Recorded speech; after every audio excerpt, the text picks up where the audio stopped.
How's it going, everybody? Welcome to episode 129 of the Shula Bowl podcast. Now, if you were getting tired of a bunch of grim and somber sections for both FIU and Florida Atlantic as far as losses and previewing what's going to happen next week, well, I can only tell you that half of those worries will be alleviated as finally I can talk with Kevin Fielder about a win for the Florida Atlantic Owls over the Rice Owls and see how they're preparing for their upcoming matchup at home against the UAB Blazers. But unfortunately for FIU, well, Kevin Burrell shares the news about their loss to UConn, blowout loss, I should mention, and how they're getting ready for midweek football when they head to Bowling Green to take on the Western Kentucky Hilltopper. Still, should be a pretty fun episode. Let's hear from Kevin Burrell first about those FIU Panthers.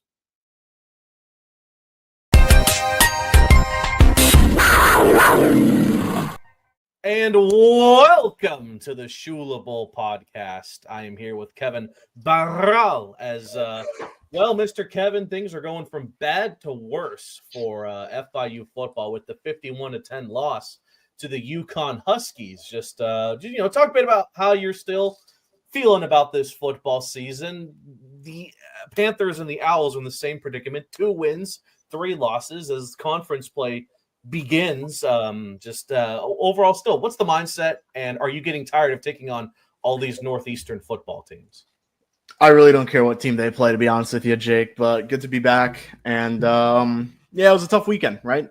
You had a good feeling they weren't going to win the game, and I did not think they were going to win the game, but I didn't think it'd be this lifeless, this bad, this embarrassing for FIU to go down 51-10 and at the half have, I think, not even scored a point. Maybe they had the field goal after the half, but before the half. But still, regardless, it brings up a lot of questions. It brings up, man, maybe this team just isn't as good as we thought it would be. Maybe the highs of the Shula Bowl are still kind of ringing. But yeah, definitely just not a good last 3-week stretch for this team. And it doesn't get easier. You have to play Western Kentucky now, which we'll talk about in a bit. A really good, high-powered offense. And FIU didn't fare well against one of those, right? I mean, Joe Fognano did whatever he wanted against this FIU team. 22 for 28, 355 passing yards, 4 touchdowns, no interceptions. Skylar Bell absolutely did whatever he wanted as well. 6 receptions for 63 yards, 2 touchdowns. Cam Edwards, the running back, 80 yards, 1 touchdown on 12 carries. He was really good. 6.7 yards per carry. And then not great. So not a good game for FIU. A lot of struggles. Again, I think injuries certainly do play a factor in that, but it's no excuse. They do. Brian Blades was out. Shamir Sterling was out. First play of the game, Dwight Nunu unfortunately hurt. Tragic. In probably the worst way possible. It seems like he had some sort of neck/head injury and had to be carted out and taken to a hospital. He did fly back the next day on Sunday. I can report that confidently. He's fine. He's just in concussion protocol. I honestly don't think he'll play on Tuesday. I'd be shocked. We'll find that out once we speak to Willie Sims. We're recording this on Wednesday. So we'll be talking to Willie on Thursday and hearing injury reports there, as well as obviously Julius Pierce, Keywan. I guess we'll get some sort of injury report on him. He had a little ankle thing that took him out of the third quarter. Not totally buying into that. Generally think they wanted to see what that in Joe Pizanski. But a lot of questions come up after a loss like this one. You begin to ask yourself, was the self-scouting that occurred during the bye week really that good? Are you able to keep up with teams like this? So, yeah, a lot of self-assessing continues to happen during this quote-unquote bye week as they get ready for weekday CUSA. So, a tough week for this FIU team. A lot of questions I still am asking myself after that loss, and a lot of answers that are still to be found because you don't know until you talk to Willie extensively after the game or during the midweek press conferences. That was deep there at the end, Kevin. Shoot, the self-looking and all that. I want to start off with the quarterback room for FIU. I think Pizanski getting more passing yards than Jenkins probably wasn't in the script for this FIU offense entering this game. But, I mean, shoot, how do you really assess this passing game? What exactly is not going right with Keywan Jenkins, and how can you realistically see this passing game for the Panthers evolve as the season goes on? Is it too late to see any drastic changes, or do you think Pizanski should get more reps? What really is the situation there? I think that's one of those questions you have to ask yourself. Well, realistically, is Keyone the guy to take you to the next level, take you to a bowl game, take you to a Conference USA championship game? And early on through 5 games, he's not. He's clearly not. And the play calling definitely plays a factor into that. I think it's been a little bit more conservative, at least in the last game. Was a little more conservative, not a lot of downfield plays. That's kind of why Pizanski finished with more passing yard, to be honest with you. Doesn't have anything to do with talent. I think Keyone is easily the more talented player. Yeah. But they let Pizanski kind of zip it a little bit more, go down a little bit more downfield, make some more plays. And unfortunately, just then, it's unfortunate because I think Pizanski is a solid quarterback. I think he's more of a game manager, but Keyone at the same time has more ability to be a little bit more explosive, give you more options with your feet. I genuinely think there needs to be an assessment of the quarterback room, an assessment if Keyone should continue to be the starting quarterback. And we mentioned this on the positive post game, like he's going to be on a tight leash. They're not going to afford to lose a third straight game. If they lose a third straight game, it's because they did what they wanted to do, not because Western Kentucky went out there and forced 5 turnovers or Keyone went out there and once again did not throw a passing touchdown. Now, third game this season where he does not throw a passing touchdown. So those are if FIU is going to lose against Western Kentucky, they're going to lose because it's a close game, not because they got blown out. Who knows how much? And we know what happened last time they went to Bowling Green. They're not trying to have that happen again, and I don't think it will happen again. But a lot needs to be assessed, and that begins with your quarterback because, again, and I will say, the talent in the receiving room is good, but it is not what they had last year. Last year, you had 2 awesome targets with Eric Rivers, Dean Patterson, and really after that, you really didn't hear a lot of names. Nazaviah Burris was in there. You had Juju Lewis at the start of the season. Hopefully, the hope is that he is back for this Western Kentucky game. We'll be able to confirm that on Thursday with another injury report. But yeah, Alex Perry's certainly been good. He hasn't been great. He hasn't been what we expected him to be, and he wasn't great against UConn either. He was pretty bad against UConn. All the receivers were. Kyle McNeil has been fine. He's gotten in there. He's gotten some receptions. Ross Fournier, you kind of wish you would have seen a little bit more out of him so far, but they seem to like JoJo Stone and Samaj Demps and all that. So it's a lot of guys that could do a lot of things, and I think we've said this multiple times before, but at the end of the day, I just don't know what's going to end up happening because Western Kentucky is third in the conference in pass defense, and they have the second worst rush defense in the conference. So clearly, they're going to pound the ball as much as they can through Western Kentucky, hoping that Keyshawn Owens, Anthony Carey, and Devontae Lyons have 3 awesome games, have an awesome game, whatever you want to call it. So it's a genuine question that starts with the quarterback, but then trickles around to, man, is the offensive line giving Keyone enough time? Man, are these receivers getting open? Are they playing Keyone a little bit differently this season, knowing FIU was a really good passing offense last season? Those questions that come up, and frankly, we're not going to find out until, honestly, after Western Kentucky. You're going a 3-game stretch against it's Kennesaw State, Missouri State, and I believe Middle Tennessee right after that, where you are going to learn if your football team could beat the teams that you should be beating. And frankly, they should have beat Delaware, and I'm not afraid to say that. Now, who knows? Maybe Delaware ends up winning 9 games, and they're pretty good. And I know Delaware Burners are after us, but I'm not afraid to say it. Well, you, but I'm a neutral host. No, you're not. So yeah, there's a lot of questions that come up with the passing game. I definitely think it needs to change. It needs to improve. Something needs to happen because you can't keep. First of all, you have to win on the road. That starts there. You need to win on the road, but you need to win. If you're going to win a football game, you need to pass the ball, and that starts with Keyone, and it trickles down to the rest of the team. What's the biggest sin of this FIU offense in this game? Was it the lack of passing talent? Was it the rushing attack struggling to get going? Or was it the 5 turnovers that pretty much let UConn do whatever they want? And is the biggest slap in the face the fact that FIU somehow ended up with more time of possession by only like a few seconds? But you get the idea. What was the biggest sin?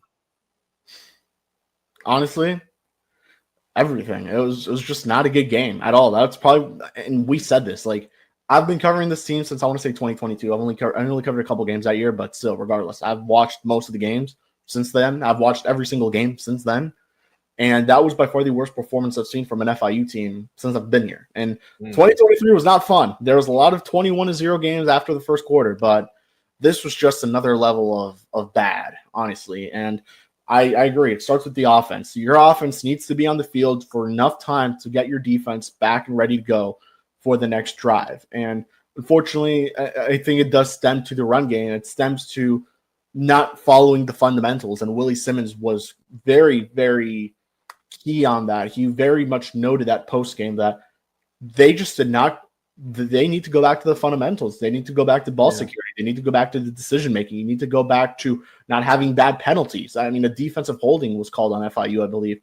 Like, that can't happen. That stuff just cannot happen at all because, frankly, that stuff happens. It leads to 5 turnovers, 2 fumbles, 3 interceptions.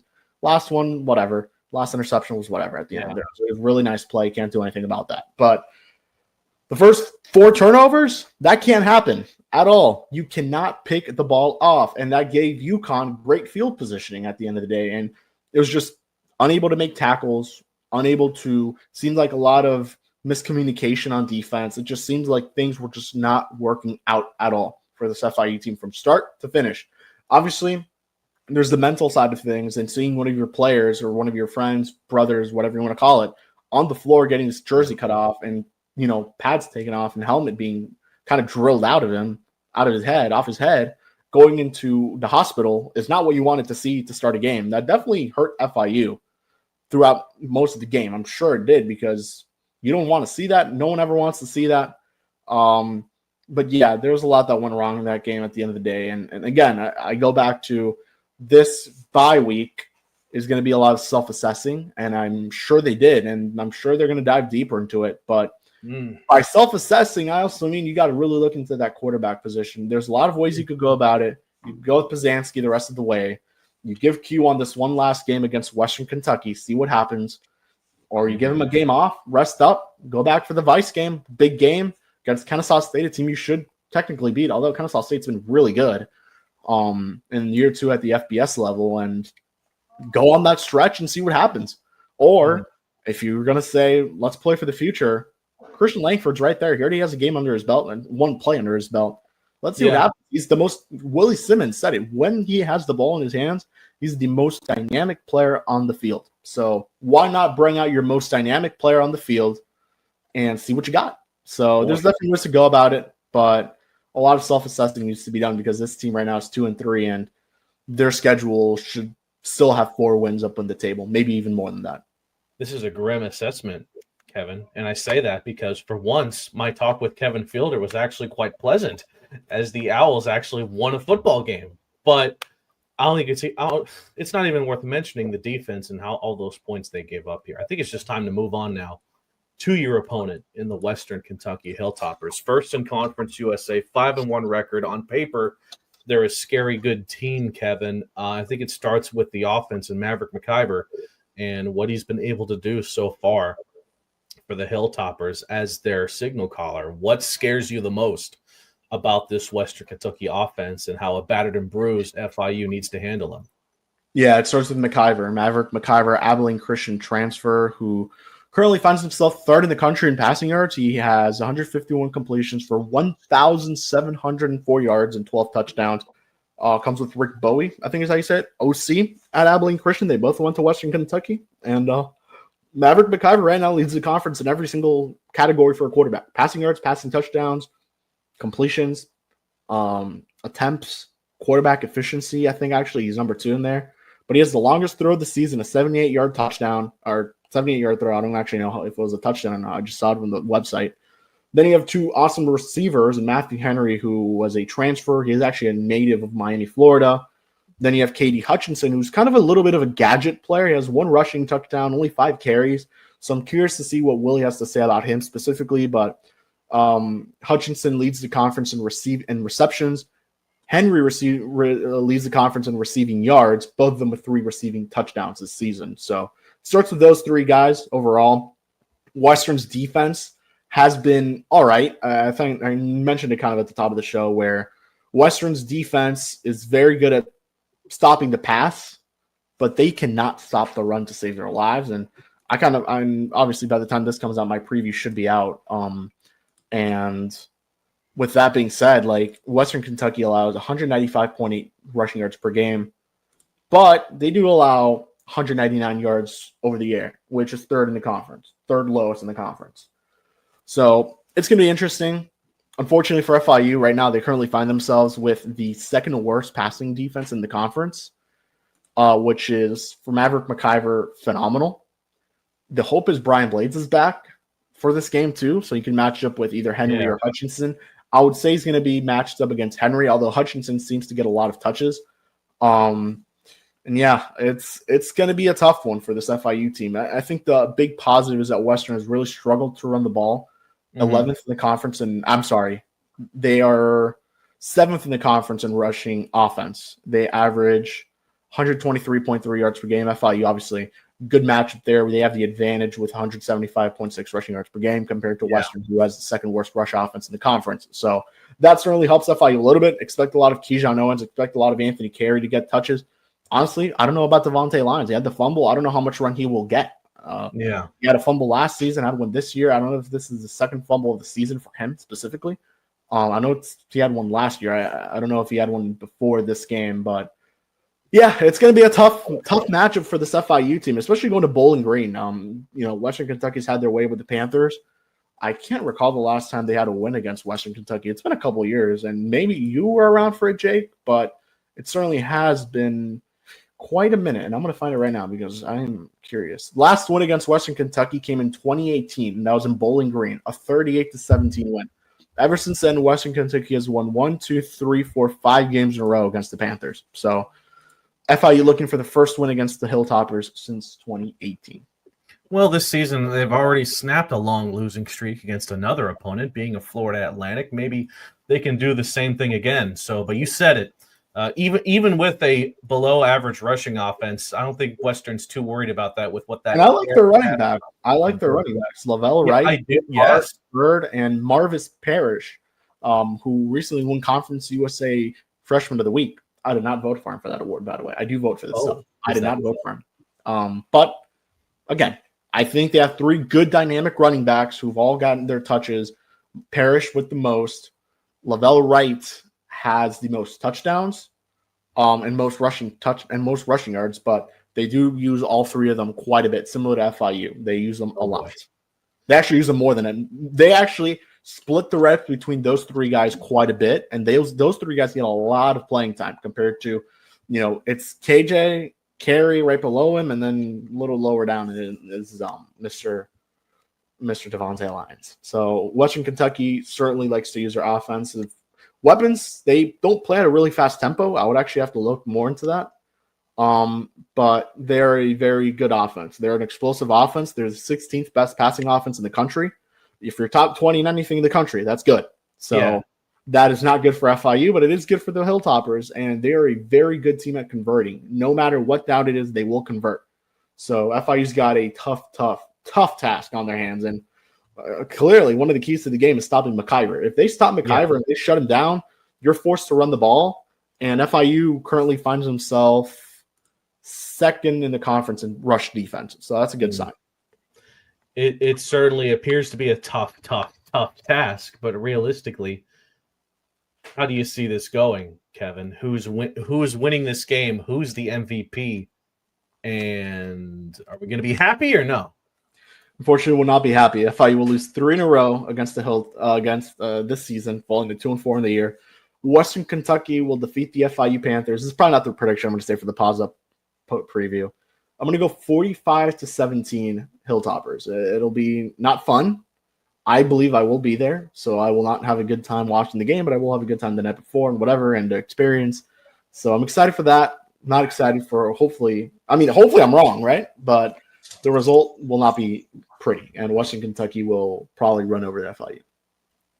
How many passing yards Western getting? McIver's probably going to – it won't be Fagnano level, but you'll get close – you'll pass 300. All right. Well, unfortunately, it's all grim and somber with the FIU side of things. But if you want to boost in morale, let's go see what Kevin Fielder is talking about with the Owls over in Boca Raton. Kevin, do the thing real quick.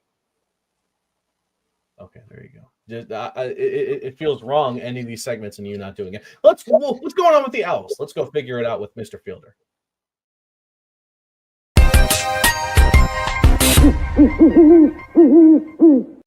And welcome back to the Shula Bowl podcast, as now we take a look at what in the world happened with the Florida Atlantic Owls. They won a game.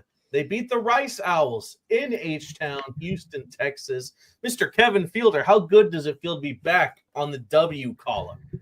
Jake, I can't lie. It feels a lot better to be sitting here after a win than after another loss, having to break down why they lost when it felt like a lot of the issues were the same issues as every other loss we had discussed. I think it's been probably about a month since we talked about a win, it feels like. And so I'm incredibly excited to talk about a win and talk about a team that went out there and played a tough Rice offense and showed out and played well all three phases of the game and won the game deservedly so.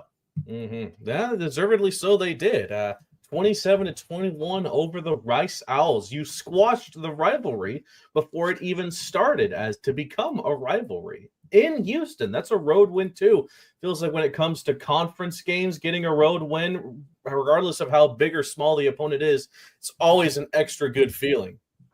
Yeah, I mean, to win a conference game, Zach Kitley's first conference game, to win that is the most encouraging thing, I think, out of all of this, right? Is to get that win under your belt. Now you have a game against a relatively struggling, I don't think it's relatively, a struggling UAB team that hasn't found a lot of wins under head coach Trent Dilfer. You've got a really good chance to get some momentum heading into what we've talked about in the past as one of the tougher stretches in the American Athletic Conference, with some of the better teams still remaining on the schedule. And UConn. And I'll be the first to tell you, UConn is no day at the beach. And UConn. I mean, yeah, UConn is either, it feels like they're either the best team in the world or like they're the worst team in the world. There's like no real in between with them. It's pretty funny. Yeah, that's not going to be a day at the beach that's 1.8 miles away from the football stadium. That ain't going to be the case, I feel. And you'll have to hear from Kevin Barral as to why that's the case from his opinion. Now let's get back into this game. It was a back and forth contest between FAU and Rice, but ultimately the Owls pull away at the very end, or maybe I should say more survive a late push from the Rice Owls. What was the biggest reason how they were able to do it? And unlike games in the past, just let teams walk all over them in the second half. What was the difference here today? I think the biggest thing was they got production from the offense and consistent production from the offense. Yes. And they didn't get to 3rd and 10s and expect someone to make a play. And to Caden Veldkamp's credit, he made a lot of plays throughout this game that you'd expect your quarterback to make at the group of 5 level. But it was the fact that they were able to stay on schedule. And it wasn't, the second half, they didn't find a lot of turnovers. They didn't create a lot of bad plays that it's hard to recover from. And I think that was the biggest thing. Defense, to their credit, played really well as well. I think when you're stopping an offense like Rice, the triple option out of the spread, it's pretty difficult. They know how to run that offense. They haven't had a lot of slip-ups this year, which is something we talked about as well. And yet FAU found ways to control the game, get Rice into 3rd and longs, which is not a situation where they want to be. And I think that was the biggest thing, is that being able to get Rice into bad situations. There were a few drives early on in the game, which allowed FAU to kind of pull ahead and build a momentum, where Rice was on 3rd and 5, 3rd and 6, and now you have to throw the ball. Now it's no longer just a run down, it's a passing down, and that's not a situation they want to be in. And FAU took advantage of that. They were able to get some stops early, drive down the field, score, build a lead that they could rely on. It was an incredibly encouraging performance, just overall. And it was one where you don't want to take a lot from just one game, but if you're taking anything from this one game, it's that maybe this team is turning the corner. After a couple of really tough losses, including one to FIU, these last 2 games against Memphis and Rice, respectively, have looked a lot better. And definitely it's the right time to get on a hot streak, if you will, because like you mentioned, the latter end of the season, I think it's still going to be very difficult to get to those 6 wins, Mr. Fielder. It's going to be difficult to go bowling with that start that you had, but if you were to get hot at the right time, say now, then you're going to leave yourself for as good an opportunity as you can. Yeah, I mean, I think the biggest thing out of all of this, right, is that they will probably still have to steal a game from one of the top teams in the American Athletic Conference, those being USF, Navy, who continues to be my pick to win the conference, and Tulane, who looks like one of the best teams in Group of 5 football. they're going to have to steal one of those games. I don't think that they can kind of just win out the games that they're supposed to win, which to me would be, this game against UAB, ECU, who's a pretty good team in and of himself. Like they're not some slouch team. Trying to remember their schedule off the top of my head is a challenge, clearly. UConn, who I think is a game they can definitely beat. And I believe the other one is Tulsa, excuse me. Those are 4 games that FAU probably should win or have a really good chance of winning. But with you being 2-3, you have to win all 4 of those. And I don't like being in a situation where you have to win all 4 of those and the stress and the pressure really gets to you. I think they need to steal a game against one of those top 3 teams in the conference. It's going to be a challenge, but they played well against Memphis for the first half. They were within Fighting's chance for the entirety of that game. And then they beat Rice. So maybe if they beat UAB, this is a completely different story heading into the final stretches of the year. Will you say this was all around one of the better, if not the best performance from Veldkamp so far this season? He didn't lose a break as the game continued. 290 yards, a consistent 290 yards, I'll say. 3 touchdowns, did throw 1 interception, but all in all, did more than enough to help this Florida Atlantic team and their offense finally look like how a lot of people thought they could look through 4 quarters of a game. Yeah, I mean, this was their most complete performance this year. And I that's not including the game against FAMU. I think you're supposed to look complete against an FCS opponent, and now one of the worst sort of FCS opponents that a group of 5 team will play. Mm-hmm. But they looked complete. They played well on defense. Guys made plays. Leon Hart was all over the field. He had one of the better games I've seen from a linebacker all year. Cade Veldkamp made plays. He found Easton Messer. He was able to generate consistency with Easton Messer, with Assad Wasim, with tight end Mike Kirch, who had 2 touchdowns, who probably had the best game of his career.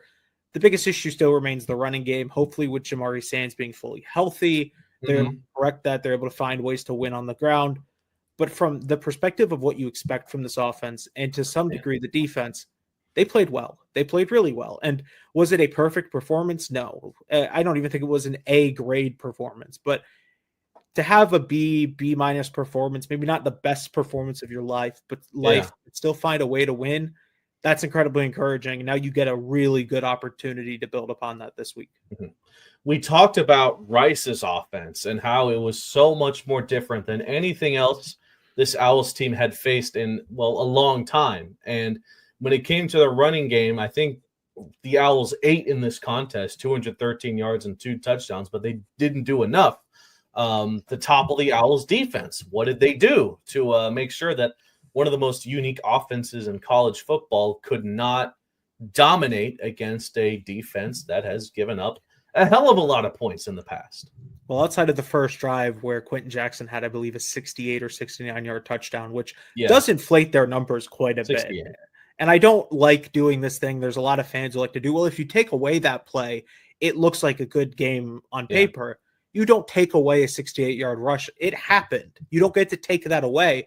Right. But for a majority of the game, 90, probably 7% of this game, they really held Rice in check. They found ways to keep Rice from getting big runs, from getting really good gains on first down and second down, again, getting them to 3rd and longs at times. Like, that's where you need to live when you're playing against Rice. And when you look at Rice's longest rushes outside of Quentin Jackson, it's a whole lot of 9s. I think, they had like a 14-yard gain at one point, but it's a lot of 9-yard gains and lower. That's where you want to be. It's not perfect, but you would rather have Rice try and drive down the field against you than you just give them a 68-yard touchdown like they did on the first drive. After that first drive, they were lights out. They played exactly how you'd expect an FAU defense to play against a triple option team, even if it's from the shotgun, and this is still a kind of rebuilding, retooling, Rice trying to find their identity. Yeah. But it's incredibly encouraging that they found ways to stop this offense.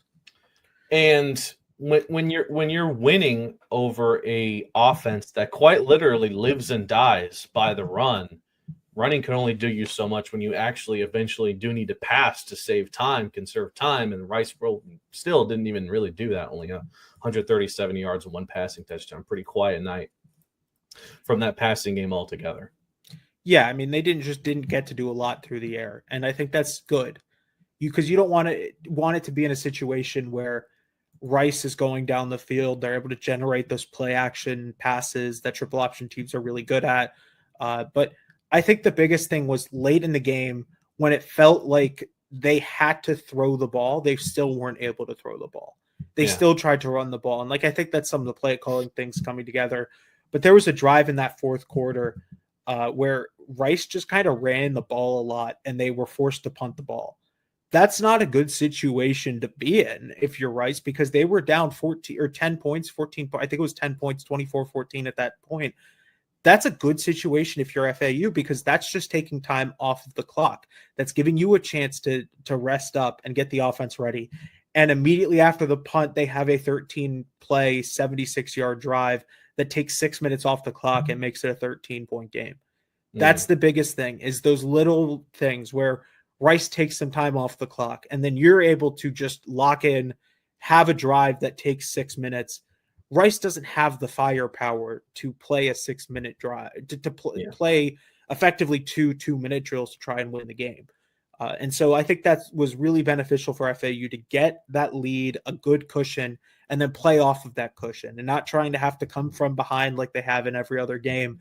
It's really difficult for this FAU team who's still trying to find themselves to have to try and come back from behind in every game. I think maybe the biggest negative I can give Florida Atlantic in this game was being careless with the ball at times. You had Easton Messer give up that fumble. The interception from Feldkamp as well was a bit of a setback. Aside from that, though, not too sloppy play by the Owls as the game progressed. Penalties as well. Nothing too out of the ordinary here, I would say. Yeah, I mean, I think when you play the air raid offense, you're going to live with some of the interceptions. You're going to have to live with some of the mistakes. You don't want it to be a fumble from your star wide receiver. Mm-hmm. That's tough. But a Caden Feldkamp interception, you're going to live with a Caden Feldkamp interception. You have to live with a Caden Feldkamp interception because you're trying to push the ball vertically. Yeah. I think the biggest thing was they avoided the penalties that have plagued them this year. There were a lot of unsportsmanlike conduct penalties, holding calls, things that I feel like are correctable. They didn't have a lot of those, only 55 penalty yards on 6 penalties. So they were able to stay on schedule in that sense as well. I think that was the biggest thing, is when you're able to stay on schedule because you don't turn the ball over as often and you don't get penalized, you're going to have success on offense. And FAU, again, it was not perfect. There are things they need to clean up, but they were able to stay on schedule. They scored 27 points in a game that was always going to be low scoring. That's a place you're fine living in. Mm-hmm. Now we transition towards this upcoming game against the UAB Blazers. Now, it's kind of scary looking at the stats, seeing how even these offenses are. 28.8 points per game. The yards per game, pretty similar. Passing yards per game, pretty similar. Rushing yards per game, pretty similar. How scary is that when you're taking on a team that, at least on one side of the ball, looks almost completely identical to your team? I will give them credit. Offensively, they have found some success. Jalen Kitna is, I believe, leading the American Athletic Conference in passing yards last I checked. So they can generate stuff on offense. Yes. The biggest problem with UAB is you look on that defensive side of the ball and they don't have a lot of answers. They didn't have a lot of answers for Army. They didn't have a lot of answers for Navy. They didn't have a lot of answers for Alabama State in their season opener. That was a game where they were trailing for a majority of the game, and they had to kind of lock in and score 50 points in a shootout to win that game.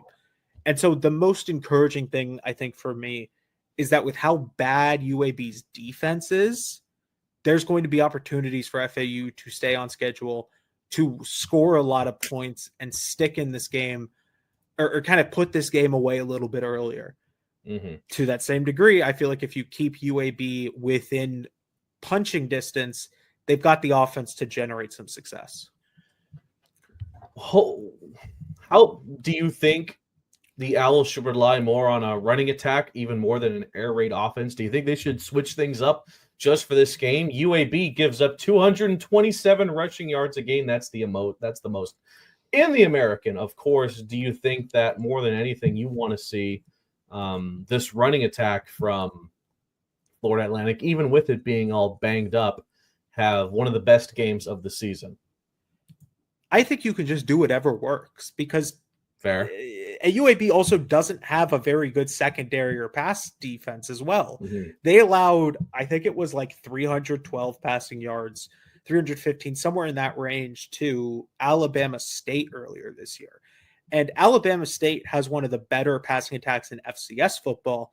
It's still Alabama State. No disrespect to Alabama State, but UAB is expected to win that game fairly comfortably. Yeah. And they didn't win that game comfortably at all. I think the scoreboard says it was a 10-point game, but that took a 21-point third quarter, I'm looking at it now, to pull ahead and win the game. That's not a place that, UAB is going to be able to live in against a team like FAU because their passing offense, their defense, everything is just a little bit better. Yeah.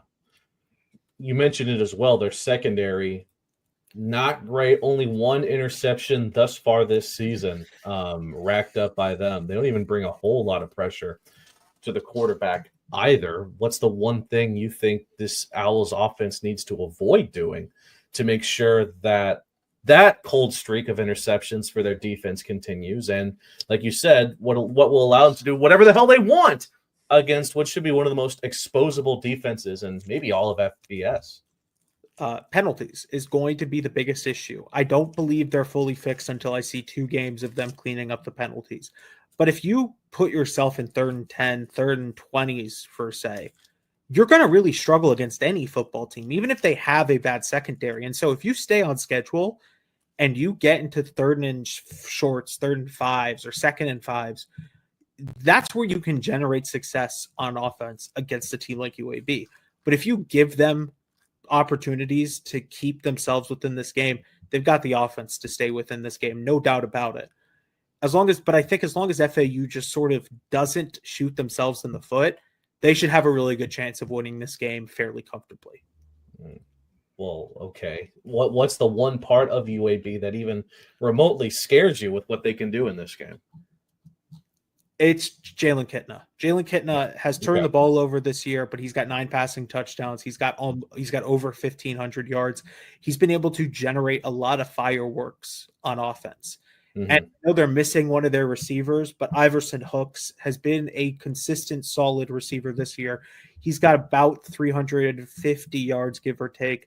They're going to have opportunities to throw the ball. And FAU secondary has struggled at times this year. And so it's going to be really interesting to see how the secondary plays against an almost entirely different kind of offense compared to Rice.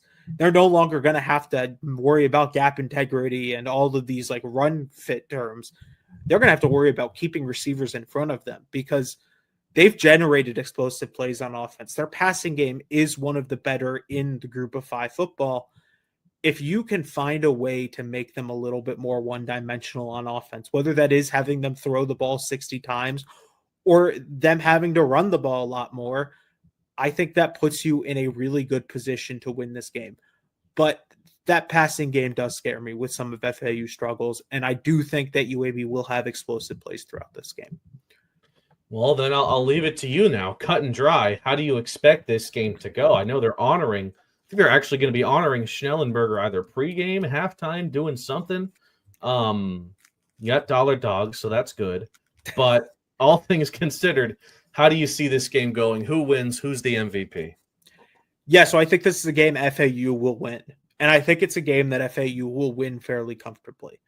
I don't think this is going to be a 40-point blowout where FAU has their backups in for the entire second half. I think this is still an American team who's remained close in some games. But UAB is staring down the barrel of a coaching change. And their fans have already started thinking about what's next. I think that's a good place for FAU to be in because this is a game where FAU doesn't have to worry about that. They're coming off of a win. They had success against Rice on offense. And I think that's going to continue against this bad UAB offense. It's going to be a high scoring game. I think that their FAU or UAB's offense is going to find some success. But I think FAU wins this game 38-28 in a game where, FAU's kind of ahead for a majority of the game. UAB kind of makes it close in the end, makes you sweat even just a little bit. But I think FAU pulls it out in the end. My MVP, I'm actually going to go with Jamari Sands, who's coming back from injury, should be healthy this week. I think he's going to have a big game on the ground, through the air. I think they're going to find ways to get him involved. and win this game in a way that you feel a lot better about. Panthers winning the Stanley Cup again? Of course. No question about it. Yeah. Okay. Glad we're on the same page there. So, alrighty, Fielder, thank you for the time. Looks like the FAU fans you better get excited for some football out in Boca Raton. Saturday, October the 11th, 6 o'clock kick. I'm assuming ESPN Plus, if you can't make it I think out. it's an ESPN Plus game, yes. I have not actually checked that, but I will assume so. Well, we'll see what happens. So best of luck to both the Panthers and Owls in their upcoming matchups. We'll see you on the next episode of the Shula Bowl podcast.